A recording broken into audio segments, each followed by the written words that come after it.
the intelligence organization of Ukraine, have just released some fairly dramatic footage of the attacks on the 4 Russian bases that they conducted.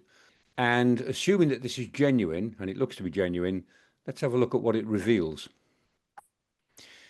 You can see as the drone moves in that the type of aircraft that it's moving into. First of all, there's quite a lot of shots of Tupolev 95 Bear bombers. These are the Bears. You can always tell them because they've got double props, 2 propellers on each engine.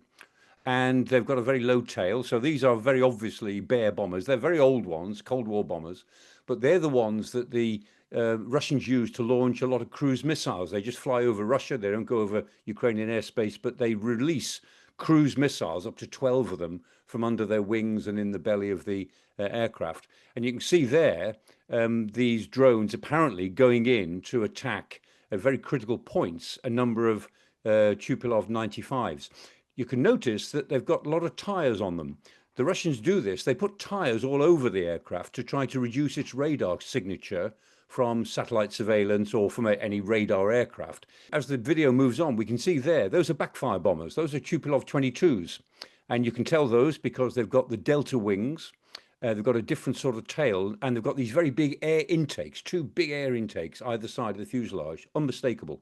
But the backfires too have been used to release cruise missiles in attacks on Ukraine. But this one is probably the most significant of all. This is an A-50, a Beriev A-50, and this is the electronic control aircraft. And there are 2 of them, one lined up next to the other. And so the drone hovers over the one with tires, then it goes to the one with the blanket reflector on it. It looks as if they will have tried to damage them both.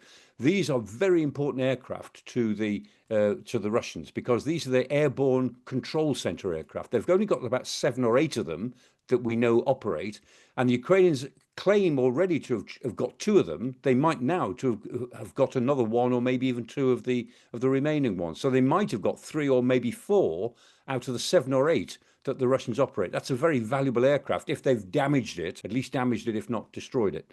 And then as the video goes on, we see them going again after backfire bombers, the Tupolev 22 with the swept wings and lots of tires on there.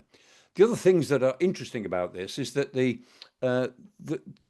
drones themselves, they hover around sometimes because they move around the aircraft looking for the right place to hit them. The Ukrainians worked out that just going for the wing or going for the fuselage isn't necessarily the best thing to do. They knew where the fuel was. They'd looked at their own versions of these aircraft and worked out where the greatest vulnerabilities were. And you can see there a couple of times, the drones are hovering around them till they get to the right place.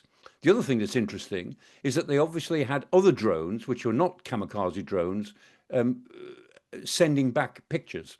And so they've got quite a lot of imagery of this because that's part of this operation, is to make it clear to the rest of the world what has happened. It is dramatic evidence of the sophistication of this really innovative attack which the Ukrainians launched on the Russian Air Force, which may have disabled about 1/3 of their strategic bomber force in total. That's quite something if it turns out to be true. And they will respond with presumably probably a massive series of air attacks across Ukraine, lasting some days. I mean, they will want to, they're doing their worst, so they can't do more than they're already doing, but they'll just try to do more of it in a more concentrated way, probably.